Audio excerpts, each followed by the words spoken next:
नमस्कार दोस्तों, मेरा नाम है अंकित। स्वागत है आप सभी का। आज के इस वीडियो में इंजन हेड में वाल्व को कैसे फिटिंग करते हैं बिना स्पेशल टूल की मदद से, इसके बारे में हम बात करेंगे। इंजन हेड में वाल्व फिट करने से पहले उसकी साफ़ सफाई बहुत ज़रूरी है। जब हेड आपका ग्राइंड हो जाए, यानी खरादिया का जो भी काम है वो आप करवा लें, उसके बाद में इसकी साफ़ सफाई आप पेट्रोल की मदद से करिए और उसके बाद में इसको साफ़ करने के बाद ही वाल को फिट करें, यानी हेड को कंप्लीट करें। ठीक है। अब हम सबसे पहले स्प्रिंग की, ये जो एक वॉशर लगता है प्लेन टाइप के, 2 वॉशर हेड में, तो इन दोनों वॉशर को यहाँ पर लगाना है।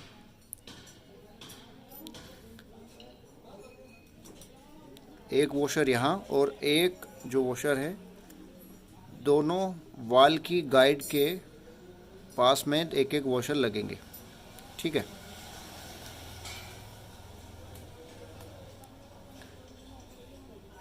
इसके बाद लगाएंगे वाल सील को, और सील को लगाने से पहले आप अच्छे से इनको लुब्रिकेंट रखिए, यानी ऑयल में ऑयल सील को आप भिगाइए। इसके बाद में आप गाइड के ऊपर वाल सील को लगाइए। ये आराम से लग जाती है, इनमें कोई दिक्कत नहीं आती, परेशानी नहीं आती।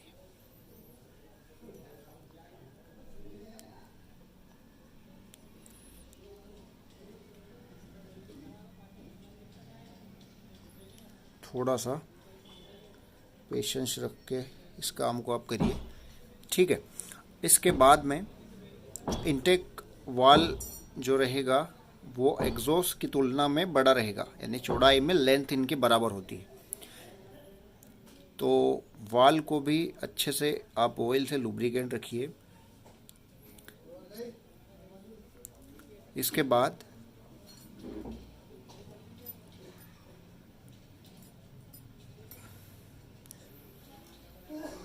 इनटेक की तरफ रखेंगे इनलेट वॉल को, जो कि चौड़ाई में थोड़ा सा एग्जॉस्ट वॉल की तुलना में चौड़ा होता है, यानी बड़ा होता है। ठीक है।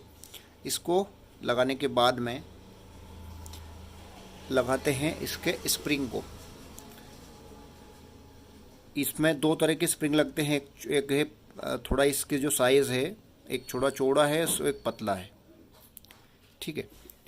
और इनको लगाने के लिए ये जो छोटा वाला स्प्रिंग है, इसकी कोई भी डायरेक्शन नहीं है। आप इसे किसी भी तरह से लगा सकते हैं, लेकिन ये जो जिसकी चौड़ाई ज़्यादा है स्प्रिंग की, उसमें एक डायरेक्शन है।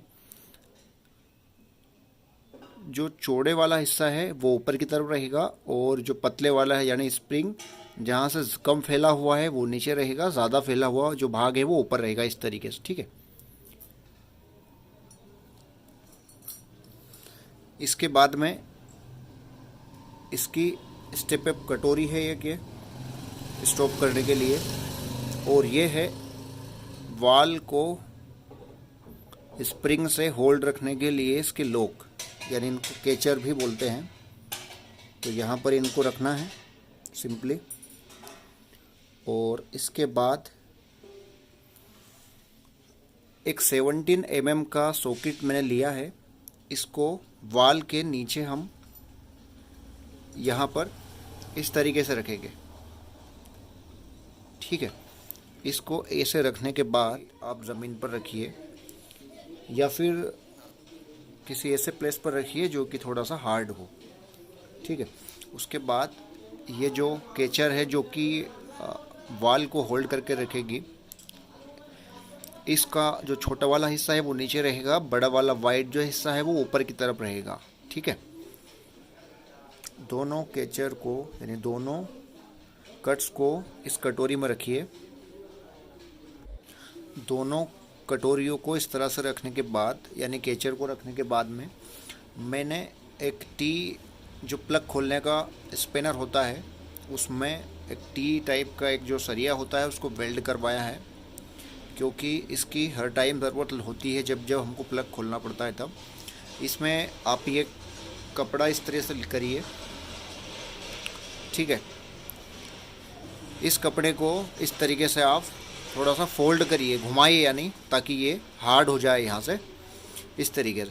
फिर आपको क्या करना है कि सिंपली आपको इस तरीके से रखने के बाद में इसको दबाना है। याद रखिए नीचे यानी वाल के नीचे जो 17 mm का सॉकेट है वो रखा रहे, क्योंकि अगर इसको हम दबाएंगे तो जो वाल है वो नीचे की तरफ जाएगा और ये जो सॉकेट है उसको ऊपर की तरफ होल्ड करके रखेगा।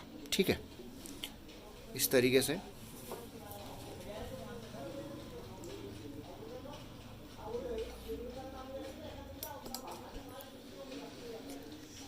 थोड़ा सा समय लग सकता है, लेकिन हाँ ये आसानी से ये जो काम है ये हो जाएगा।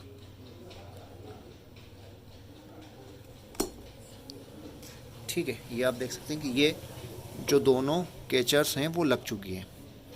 ठीक है, जो इनटेक वाल है वो मैंने पहले ही लगा लिया है और एग्जॉस्ट वाल जैसा मैंने आपको बताया इस तरीके से आप लगा सकते हैं। ठीक है, इसके आगे की फिटिंग की अगर हम बात करें तो सबसे पहले हम लगाएंगे रोकर। ठीक है, रोकर को थोड़ा थोड़ा लुब्रिकेट करेंगे, यानी इसमें ऑयल डालेंगे। दोनों ही रोकर को आप एक दूसरे कहीं पर भी लगा सकते हैं। दोनों ही रोकर एक तरह ही हैं, दोनों एक समान ही हैं। ठीक है, इस तरीके से।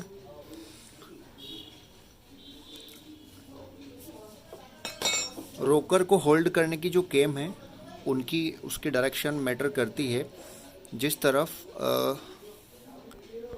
केम में आपको थ्रेड बनाए हुए हैं, जो केम है उसमें एक तरफ थ्रेड हैं और एक तरफ थ्रेड नहीं है, तो थ्रेड वाला जो हिस्सा है वो बाहर की तरफ रहेगा।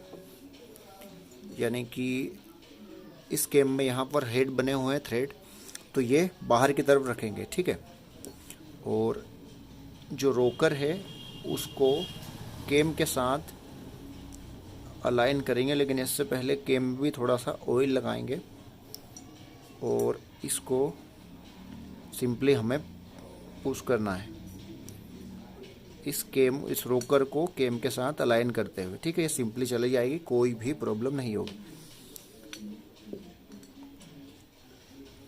ठीक है, और इसको प्रेस करने के लिए मैं स्क्रू ड्राइवर का यूज़ करता हूँ।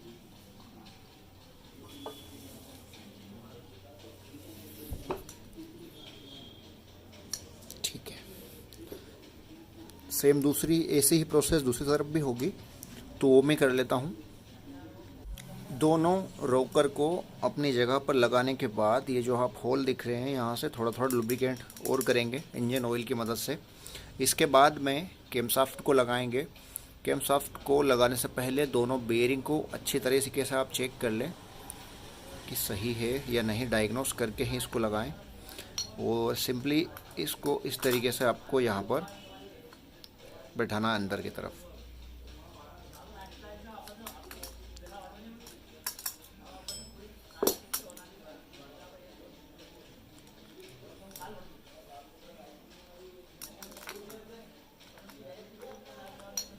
और इसको आप ये जो दोनों जो हमारा रोकर हैं उनको दबाने के लिए होते हैं ये, तो इसको आप इस तरीके से रखिए कि ये जो हिस्सा है उभरा हुआ वो नीचे की तरफ रहे। ठीक है, इस तरीके से लगाएंगे तो जो केम है उसको बैठाने में आसानी होगी। ठीक है, जब ये अपनी जगह पर बैठ जाएगी तो ये जो सरफेस है ये बेरिंग इस हेड की बॉडी से अंदर की तरफ ढका हुआ रहेगा। ठीक है, और इस तरह आसानी से आप इंजन हेड की फिटिंग कर सकते हैं। अब इसके बाद में यहाँ पर पैकिंग लगेगी और रोकर की जो केम शाफ्ट है उसको होल्ड करने के लिए एक प्लेट लगती है, वो लगाने के बाद में जो हमारा हेड है वो इंजन में लगने के लिए तैयार हो चुका है। आज के वीडियो में इतना है, मिलते हैं अगले वीडियो में। तब तक के लिए वीडियो को लेकर कोई सुझाव हो तो कमेंट करके आप बताइए, कोई डाउट हो तो आप पूछ सकते हैं कमेंट के ज़रिए। और अगर वीडियो आपको इन्फॉर्मेटिव लगे तो आप लाइक करिए, चैनल को सब्सक्राइब करिए।